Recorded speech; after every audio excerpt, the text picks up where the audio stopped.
Thank you for standing by, and welcome to the fiscal second quarter 2020 conference call and webcast for Del Taco Restaurants. I would now like to turn the call over to Mr. Rafael Gross, Managing Director at ICR. Thank you, operator, and thank you all for joining us today. On the call with me is John Cappasola, President and Chief Executive Officer, and Steve Brake, Chief Financial Officer. After we deliver our prepared remarks, we will open the lines for your questions. But first, let me remind everyone that part of our discussion today will include some forward-looking statements. These statements are not guarantees of future performance, and therefore, undue reliance should not be placed upon them. We do not undertake to update these forward-looking statements at a later date, and refer you to today's earnings press release and our SEC filings for a more detailed discussion of the risks that could impact Del Taco's future operating results and financial condition. Today's earnings press release also includes non-GAAP financial measures such as adjusted net income, adjusted EBITDA, and restaurant contribution, along with reconciliations of these non-GAAP measures to the nearest GAAP measures. However, non-GAAP financial measures should not be considered as alternatives to GAAP measures, such as net income, operating income, net cash flows provided by operating activities, or any other GAAP measure of liquidity or financial performance. I would now like to turn the call over to John Cappasola, Chief Executive Officer. Thank you, Rafael, and we appreciate everyone joining us today. Let me begin by reiterating what I said on our previous call. Our restaurant teams, our franchise partners, and our support staff are doing an exceptional job supporting our people, serving our guests, and strengthening our brand. I couldn't be more proud or thankful for their efforts and dedication, and I am very pleased that this focus is driving business results. Specifically, system-wide same-store sales are slightly positive so far in Q3, led by our franchise base, who is sustaining positive same-store sales trends across a broad 14-state geographic footprint. This trend, coupled with funding for all franchisees who sought PPP loans, strengthened our franchise financial health. To date, 70% of franchise restaurants voluntarily repaid all of the royalty and sublease rents that we deferred earlier this year, and all remaining restaurants are on repayment programs to enable full repayment before the end of 2020. Despite 100% of company-operated dining rooms remaining closed since the start of COVID and challenged trends in the breakfast day part, company same-store sales trends continue to improve sequentially and are negative approximately 2% during the first 5 weeks of Q3. Despite over 90% of our company restaurants residing in California and Las Vegas, where COVID-19 exposure is currently substantial. Although we're very pleased with the company's same-store sales recovery during and since the second quarter, we are even more proud of the restaurant-level cost controls and flow-through achieved during fiscal Q2. Specifically, the food cost reduction, very modest labor and related deleverage despite absorbing a $1 California minimum wage increase, and operating expense adjustments allowed us to limit our overall restaurant contribution margin contraction to 260 basis points, despite the COVID-19 reduction in company restaurant sales. We are very pleased with this outcome, and we expect further sequential improvement in our year-over-year restaurant contribution margin performance in both Q3 and Q4. Importantly, our recent sales and profit trends, coupled with the deferral of certain non-essential capital expenditures, put us in a position to reduce our outstanding debt, net of cash, at the end of the second quarter by over $9 million compared to the end of fiscal 2019. This resulted in a relatively stable net debt to adjusted EBITDA leverage ratio at Q2 compared to year end, and we currently have over $12 million in cash on hand. Due to our financial stability, continued operations, sales and profitability improvements, we've been fortunate to not have to furlough any restaurant employees. Instead, we reinforced our people-centric culture by paying company general managers healthy Q2 bonuses for their leadership and introduced an enhanced employee free meal program to reward our dedicated teams for serving their communities. We are proud that our resilient business model has kept our teams employed and productive. These results have not only stabilized our business, but also put us in a position to further our brand acceleration through operational improvements, digital transformation, brand initiatives, and a continued focus on development led by franchising. Starting with operations, I'm not surprised by our ability to rise to the occasion and overcome recent challenges. The Del Taco culture is very special, built upon our people-driven approach of serving others as a core value. Our culture is truly a strength of this organization and enables us to be innovative, execute rapid change, and employ new best practices that enable the recovery and future acceleration of our business. As we contemplated the new normal, we set goals to stand out as a trusted brand for safety and sanitation, as well as simplifying operations to drive efficiencies, and we are accomplishing both. Since the COVID-19 impact, we maintained operations in our drive-through, takeout, and rapidly expanding delivery channels. These service modes provide guests the convenience they want in a limited contact or contactless manner. Due to this advantage, we chose not to reopen company-operated dining rooms in order to streamline our focus on the service modes that are currently more relevant to our guests. The majority of our franchisees also adopted a similar approach. Our narrowed focus on drive-through, takeout, and delivery channels has led to improved service scores and greater labor efficiency in our restaurants, which has been aided by increased visibility provided by our new workforce management system. Next, 2020 progresses. We have planned a number of innovation initiatives expected to enhance existing restaurant operations and provide consumers new reasons to visit Del Taco. Let me start with our digital transformation, which will continue to be an important part of our strategy. Our Del Taco mobile app and delivery have enabled enhanced engagement with guests and expanded our ability to provide them with greater convenience. The app database has now grown to more than 1.1 million registered users, up 28% from 880,000 at the end of 2019, which is in part due to regular disruptive offers only available to app users. To drive more trial and frequency with this technology, we just launched Del's Daily Smile Summer, whereby every day this summer, guests can receive Del Taco offers and surprise deals from other partners that are only available in the app. As an example of that, last Friday, all Del Taco app users received an offer for a free Samsung smartphone on what we called Free Phone Friday. We are also aggressively promoting Del Delivery as a contactless ordering option with Postmates, DoorDash, and Grubhub, and recently with our new partnership with Uber Eats. Delivery is available across all company restaurants in more than 90% of franchise restaurants through one or more DSPs, and represented approximately 7% of system-wide sales during the second quarter. We believe being one of the few brands to partner with all four leading delivery platforms to maximize consumer convenience channels and leverage the trend toward at-home delivery provides a clear advantage. In June, we reinstated a traditional advertising media to highlight our everyday value barbell strategy with a focus on our Del's Dollar Deals menu. More recently, we pivoted our messaging to innovation with the launch of fresh guacamole as our newest premium ingredient.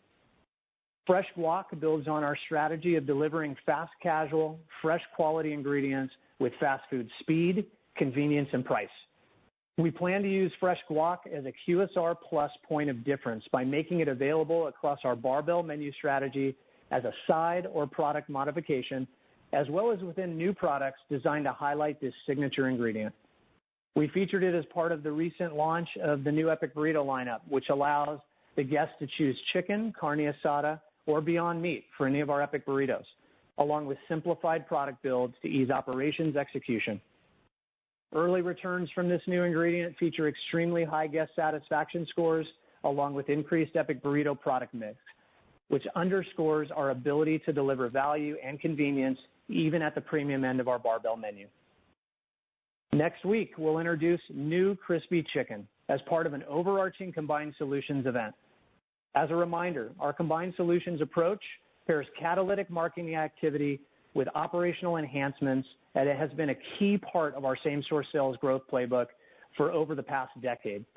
This Combined Solutions event is centered around the core idea of Del's Daily Smile. In this current COVID world, we could all use another reason to smile, and we are bringing that to our guests through new products, a series of giveaways, and an improved guest experience. We'll be the first national Mexican QSR with a crispy chicken offering, and we are launching it in new products across our menu barbell, including a $1 crispy chicken taco, which will be our first new addition to the Del's Dollar Deals menu, and a $5 epic burrito with fresh guac.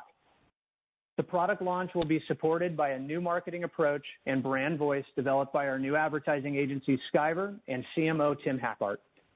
We are already seeing significant improvements in our consumer engagement across social and digital channels as a result of their early work over the past month. Our new approach that delivers must-watch brand creative has increased social engagement and buzz by up to 4 times. For example, we recently launched a new Sprite Poppers beverage, which is driving impressive social media sharing of our creative content and inspiring a significant amount of user-generated video reviews and experiences across TikTok, YouTube, and other social platforms, trending it as a must-try beverage this summer. Finally, we are using the COVID-19 period to invest in our future and are not simply waiting for when the pandemic is behind us to consider next steps. Rather, we intend to reach the other side better positioned to capitalize on new opportunities that will emerge from this crisis. A key area of continued investment and focus will be technology. We've made great strides through our digital transformation over the past year and a half and plan to build upon that momentum as we recognize the importance of technology to drive the guest experience and meet future guest expectations. This effort will leverage a restaurant technology assessment to help ensure all system-wide restaurants are well positioned to adopt future enhancements, such as developing and testing a loyalty platform to better leverage our 1.1 million plus app users, as well as testing incremental new service modes for the brand, such as curbside pickup and other strategies that allow the guest to order ahead and conveniently access Del Taco food in a contactless manner. Turning to development. Thus far in the third quarter, we have opened 2 franchise and 1 company restaurant and have up to 3 additional franchise openings planned later this year. Looking ahead, we anticipate favorable dynamics may occur across our development efforts as a result of the pandemic, such as additional new franchise interest in drive-thrus, increasing real estate availability, and potential development cost deflation. To help capitalize on these opportunities, we are aggressively working a menu of venues strategy designed to expand our prototype capabilities to provide more flexibility both in terms of real estate access and enhancing our targeted new unit return profile. This planned restaurant prototype expansion will include a modernized design, improved functionality, and other operational enhancements. In addition, we are continuing our test remodel program in the back half of 2020, which is driving encouraging sales lifts and returns. We believe the combination of expanded real estate and prototype opportunities alongside a comprehensive future remodel program will benefit future company and franchise development, including attracting new franchisees. To conclude, we've stabilized our business and believe our franchisees are healthy. Our brand positioning of fresh, flavorful food, great value, and convenience is exactly what the consumer is looking for these days. And we can provide these relevant attributes through limited and no-contact channels without the reliance of our dining rooms. Although sales volatility may persist, our underlying trend is undeniably strengthening. And absent a major setback from the pandemic, we believe that the worst of it may be behind us in terms of same-store sales and restaurant contribution margin performance. At the same time, we are investing in our business to strengthen our guest engagement through technology to improve our ability to provide even greater convenience while also evaluating how we can realize the emerging real estate opportunities to grow our brand through expanded prototype capabilities. We look forward to sharing more information on these topics. Now, I'll turn the call over to Steve to review our second quarter financials. Thank you, John. Total revenue decreased 13.9% to $104.6 million from $121.5 million in the year-ago second quarter.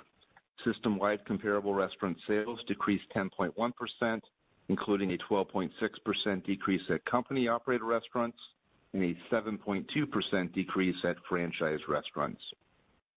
Second quarter company restaurant sales decreased 15.1% to $95.3 million from $112.2 million in the year-ago period. This decrease was driven by the decrease in company-operated comparable restaurant sales, as well as fewer company-operated restaurants compared to last year, primarily due to our refranchising activity. Franchise revenue decreased 2.5% year-over-year to $4.5 million from $4.6 million last year. The decrease was driven by the negative franchise comparable restaurant sales, partially offset by additional franchise-operated restaurants compared to last year, primarily from our refranchising activity. Now turning to expenses. Food and paper costs as a percentage of company restaurant sales decreased approximately 60 basis points year-over-year to 26.9% from 27.5%. This was driven by our menu price increase of nearly 4%, which exceeded food inflation of approximately 3%. Looking ahead, we continue to expect food inflation to step down sequentially, particularly during the fiscal fourth quarter. And to date, we have not experienced any material supply chain issues impacting product availability. During the second fiscal quarter, despite the $1 increase in California minimum wage to $13 an hour and the loss of leverage on fixed elements of labor such as general manager salary and benefits due to the COVID-19 related reduction in company restaurant sales, our labor and related expenses as a percentage of company restaurant sales increased by a relatively modest 80 basis points to 33.2% from 32.4%. Our operations team very efficiently managed our variable hourly costs to align with the reduced consumer demand with a very streamlined focus on drive-through operations while the dining rooms remained closed. In addition, the quarter included reduced workers' compensation expense based on favorable underlying trends. We view the modest deleveraging on this key line item as a strong outcome, all things considered. Occupancy and other operating expenses as a percentage of company restaurant sales increased by approximately 240 basis points to 23.5% from 21.1% last year. This increase was primarily due to increased third-party delivery fees and deleverage across our fixed occupancy costs from the COVID-19 related reduction in company restaurant sales, partially offset by reduced advertising expense as traditional media spending was slowed during the second quarter due to COVID-19. Based on this performance, restaurant contribution was $15.6 million compared to $21.3 million in the prior year, and restaurant contribution margin decreased approximately 260 basis points to 16.4% from 19.0% last year. Overall, we are pleased with our restaurant margin performance in light of the operating environment and the COVID-19 related reduction in company restaurant sales. Looking forward, we believe we are well positioned to further minimize restaurant contribution margin contraction based on improved comparable restaurant sales, coupled with sequentially less commodity inflation and a continued focus on managing other restaurant expenses. General and administrative expenses were $9.4 million, down from $10.8 million last year, but as a percentage of total revenue increased 10 basis points to 9.0%. The decrease in dollars was primarily driven by reduced performance-based management incentive compensation, lower stock-based compensation expense, and other G&A reductions. Adjusted EBITDA was $12.1 million, down from $16.7 million last year, and decreased as a percentage of total revenues to 11.6% from 13.8% last year. Depreciation and amortization was $6.3 million, up from $5.8 million last year. The increase primarily reflects the addition of new assets, partially offset by the impact of refranchising. As a percentage of total revenue, depreciation and amortization increased 120 basis points to 6.0%. Interest expense was $1.3 million compared to $1.7 million last year. The decrease was primarily due to a decreased one-month LIBOR rate compared to last year, partially offset by a higher average outstanding revolver balance. During the second fiscal quarter, the company reduced its outstanding revolving credit facility borrowing down to $145 million, consistent with the balance at the end of fiscal year 2019, and the company currently has over $12 million in cash on hand. The remaining availability under the revolving credit facility is currently $87.7 million. In addition, at the end of the second fiscal quarter, our balance sheet debt, net of cash, totaled $133.8 million, compared to $143.4 million at the end of fiscal year 2019, representing a reduction of approximately $9.6 million and a relatively stable net debt to adjusted EBITDA leverage ratio. This performance has allowed us to maintain meaningful financial cushion with respect to our lease-adjusted leverage and fixed charge coverage covenants, which we currently expect to maintain. Net loss was $0.6 million or 2 cents per diluted share, compared to net income of $2.1 million or 6 cents per diluted share last year. We also reported adjusted net loss, which excludes sublease income for closed restaurants, restaurant closure charges, and loss on disposal of assets and adjustments to asset held for sale. Adjusted net loss was $0.1 million or approximately 0 per diluted share, compared to adjusted net income of $5.4 million or 15 cents per diluted share last year. As a reminder, we have already withdrawn our guidance for the 52-week fiscal year ending December 29, 2020. However, as I said earlier, we expect to demonstrate sequential improvement in year-over-year restaurant contribution margin trends during the third and fourth fiscal quarters due to our comparable restaurant sales recovery, coupled with sequentially less commodity inflation and a continued focus on managing our other restaurant expenses. That concludes our formal remarks. As always, thank you for your interest in Del Taco, and we are happy to answer any questions.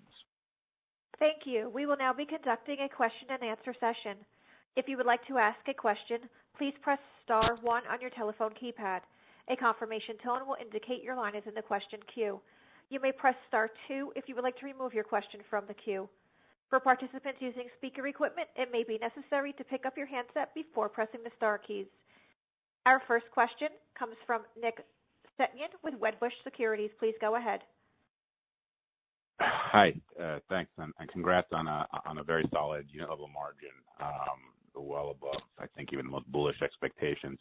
Can you maybe just parse out, to what extent we can expect to see some permanence in some of the improvements, and to what extent maybe some of that trend line is transient in nature, and then separately, specifically on the other OpEx, how should we think about the fee impact, the third-party fee impact going forward?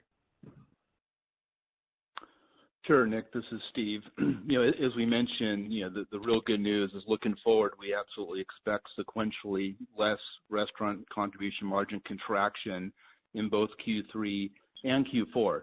So, compared to the 260 basis points of contraction we saw in Q2, although we do expect some continued contraction, it's going to definitely moderate over each of the next 2 quarters. Now, that certainly assumes that same-store sales performance, remains in line with recent performance.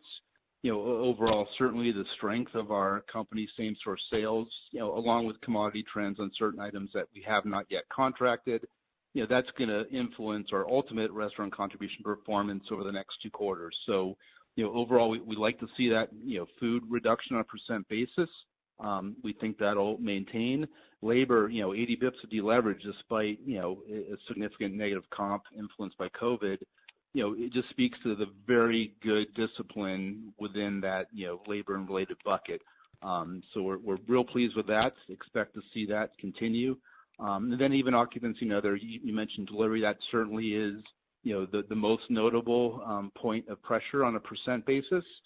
Advertising was also a good guy that somewhat offset that, but then naturally your loss of leverage on all your fixed occupancy costs, that was the other notable pressure point. So, overall, that's kind of some of the puts and takes, and we're pleased to have a good outlook in terms of, much less contraction as we move forward throughout the year. Are there any learnings in terms of labor, given some of the efficiencies you're seeing? I mean, is there potential to permanently, have maybe less staffing, lower hours, and still have the same productivity relative to pre-COVID? Yeah, it's definitely a journey.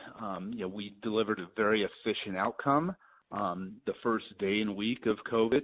no, we weren't that efficient, but we real quickly, I mean, John talked about how, nimble this organization is through a real strong culture. So, we quickly adjusted. I think it showed in that performance. And, the focus is really just trying to maintain that, if not improve it.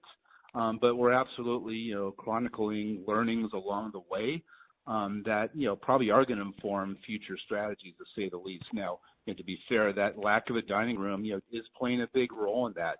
Long term, the dining room is an asset that will be an asset in the future, not the immediate future. So that definitely played a role. But there's certainly a lot of smaller learnings along the way. Notably, we talked a couple times about having rolled out a state-of-the-art workforce management system. That's absolutely giving great real-time visibility, allowing finance and ops to team and really help achieve the efficiencies you saw play out on the P&L today. Got it.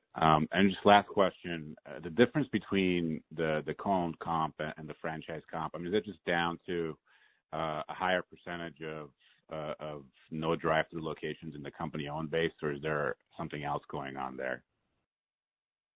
Are you referring to the same-store sales differential, Nick? Correct. Yeah, really it's a geographic dynamic. Over the last 8 weeks in particular, we've seen just really strong positive same-store sales trends in all 3 of our Pacific Northwest states, all of our four corner states, as well as Michigan. And all 8 of those states, they're exclusively owned and operated by franchisees, and that accounts for a good number of our system outlets. So, really it's that, outside of California, outside of Vegas, where the company is based more than 90%, that's what's really allowing the franchise overall same-store sales trend to outperform the company. Notably, if you look within California or within the LA DMA area, both franchise and company, does remain negative, and there is, slight outperformance in favor of the company within California and LA. So really, it's more of a geographic dynamic. Understood. Thank you very much. Next question comes from Nicole Miller with Piper Sandler. Please go ahead. Thank you and good afternoon. Appreciate the update. Excited about the comp return. I wanted to ask a big picture about the industry. We've had, it seems, almost enough companies report to think this could be a trend. It seems with less mobility, and clearly you're in the state of California where that's the case, that full service casual dining is taking a step back in comp, but limited service is not, and if anything, comp recovery continues. So I would just wonder, what do you think about that? And if that is the case, is this coming mostly through the drive-through channels, through the delivery channels, or somewhere else? Thanks. Yeah, Nicole, I mean, with us in particular, 90% of our sales are coming through drive-through and delivery at this point, and, the remaining being carry-out. Obviously, we don't have, the company restaurants, dining rooms are not open. We have not reopened dining rooms. And just a very small minority of franchise restaurants where they're even able to open dining rooms have. So it's definitely a drive-through and delivery dynamic. I think that speaks to where the consumer is today with the pandemic and the convenience that is provided with QSR and our ability to kind of transact quickly when you're out and about through a drive-through in a limited contact manner. I think that's an important factor that we offer. And, the fact that even going into COVID, the limited service restaurants were such a, more regular everyday use for consumers. I think that dependability was created over time. So I definitely feel like we're well positioned on all of those consumer factors. And then you add in value and what we bring to the table, when people are a bit pinched or expecting to be a bit pinched in the, with their wallets.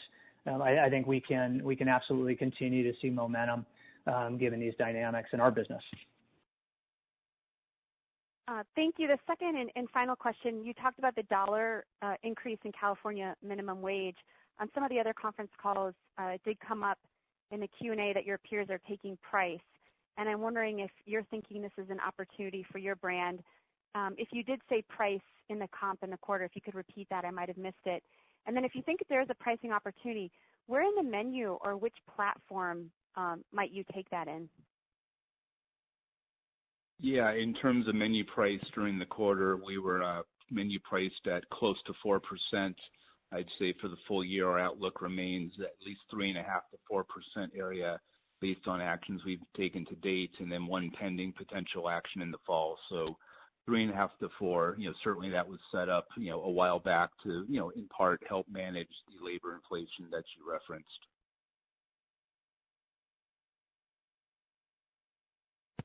And as far as future price, I guess that just technically answers not. I guess it's kind of the same answer, like not anymore, just because minimum wage went up, or is that something you're considering?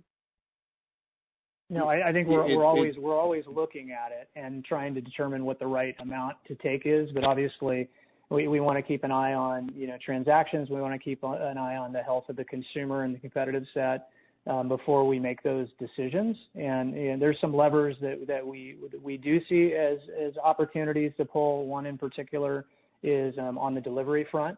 And recently we moved up our premium pricing and delivery at the start of Q3. So we had been running about 10% premium on our delivery transactions. It certainly helps that model quite a bit. And through testing and franchise testing, we were able to see that there was some availability of taking additional premium in that area. So we were able to target that a bit and get that up to closer to the 20% range on the premium side, which is similar to what we're seeing, across the competition, as well as, when we look at the consumer dynamic pre-post those types of moves. It seems like convenience really trumps, or carries the day, if you will, with delivery. So that's an overriding factor that allows us to maybe absorb a little bit more of that pricing through that channel. Very helpful and appreciated. Thank you. Next question comes from Alex Slagle with Jefferies. Please go ahead. Thank you. Hey, guys. Hope everyone's well. I was wondering what you see as the biggest opportunities right now to improve the service levels and capitalize on the higher demand you're seeing with the current drive-through and carry-out model. And I'm just wondering if there's ways you think you can improve sort of the speed and efficiency, whether it's opportunities to improve equipment or processes or anything else you see out there. Yeah, of course. It is I'll tell you, with the narrowed focus here on really so much of the business coming through the drive-through, we have really been able to put a massive push on throughput. And actually, with the launch of Crispy Chicken that happens next week that we're really excited about, we have this combined solutions event that you heard me mention in our prepared remarks.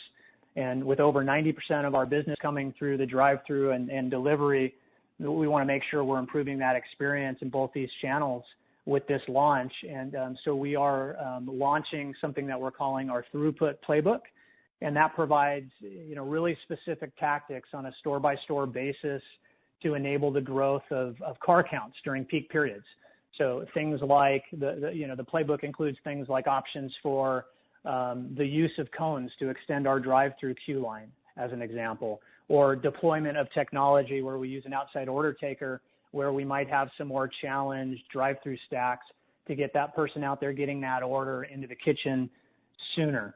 And we're doing some training on kitchen efficiency best practices as well that we've mined from our top performing stores. So it's a massive focus. And on the delivery front, we are setting up defined delivery stations in our kitchens to have all the key elements needed in one place, and adding additional information to the stickers we use to seal all of our orders to enhance order accuracy. And then a piece that obviously is over the top of all this that will additionally help, that is continuing to be worked through, and some of these elements will roll with combined solutions and Crispy Chicken next week, is that we've been working hard to simplify the operation. So we've completed our first phase of menu simplification, creating more efficiency in the kitchen. We've deleted 5 SKUs as of next week, and over a dozen menu items over the last couple of promotions. So we're trying to put our operators, our franchisees, in a great position to be able to maximize that efficiency through the drive-through.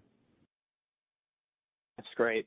And then a follow-up on previous questions, just to get a sense for the restaurant level margin run rate at current volumes and slightly negative company same-store sales. It just seems like, the second quarter, pretty impressive restaurant level margin with the comp down, I guess, considerably, and now, you're getting back towards flattish. So would just expect, would expect that margin to sequentially increase, not just year over year, see the sequential increases. If you could kind of give some more clarity to that. Yeah, we're certainly looking at, much less contraction as we move forward. That said, if you look at the 16.8% that we're lapping Q3 a year ago, some contraction can, take you, certainly at or below what we just put up for Q2. Couple dynamics there. Remember Q3, we will have reinstated, a full suite of advertising and media. Q2, that was largely, subdued due to some cuts that we made. So the marketing on a percent basis will kind of spike back up. Going the other way, fortunately, we'll have obviously a lot less, deleverage on your fixed occupancy costs. So with sales returning, towards that more flattish area, we're going to have, a good guy there, certainly. But then the other dynamic is, utilities do run high on a percent basis in the summer months due to higher energy consumption. So, really that year over year contraction is going to, shrink up quite a bit the next couple quarters. Longer term, obviously looking, to keep driving that forward. So that's some of the, the puts and takes there. Again, on margin, Q3 is just a bit unique coming off of Q2 with advertising coming back, higher energy costs. But then, of course, the leverage shores up on your fixed costs. So that's where we are. Obviously, same-store sales, as I mentioned, is going to be the big driver of where that margin goes and how quickly it goes in the direction, we're pushing it towards. Obviously, the comp recovery so far is being done, really despite that footprint on the company side being over 90% California and Vegas, with a meaningful historical breakfast day part where trends are just still tough there due to altered consumer behavior. And of course, the sequential improvement is without dining rooms. So we feel good about the progression, but, definitely more to come. Got it. What kind of comp would you need to be able to hold the occupancy and operating expense line flat, just given all the fees and pressure there? That one would be tougher to flatten than labor, Yeah. I would say, particularly when we're in this more efficient, dining room only mode. So we would need more comp to get that to flatten out than the labor line. And that's even despite the dollar of wage pressure. So it really speaks to the great job our operators are doing managing the labor line. That's impressive. Thank you. You bet. There are no further questions. I would like to turn the floor over to John Cappasola for closing comments. Okay. Well, we appreciate you taking the time today with us. I think we've been working through the pandemic, and the team's been doing a great job. We've been demonstrating our ability to really focus on our employees, our guests, and our brand. And what we've been doing is resulting in ascending performance. And you couple that with the consumer really adapting and being much more savvy in regards to how to navigate the shutdown safely and how to use technology to their advantage. I think Del Taco as a brand is fitting right in right now. So we appreciate all of you joining us today. We wish you all the best, and thank you for your interest in Del Taco. This concludes today's teleconference. You may disconnect your lines at this time, and thank you for your participation.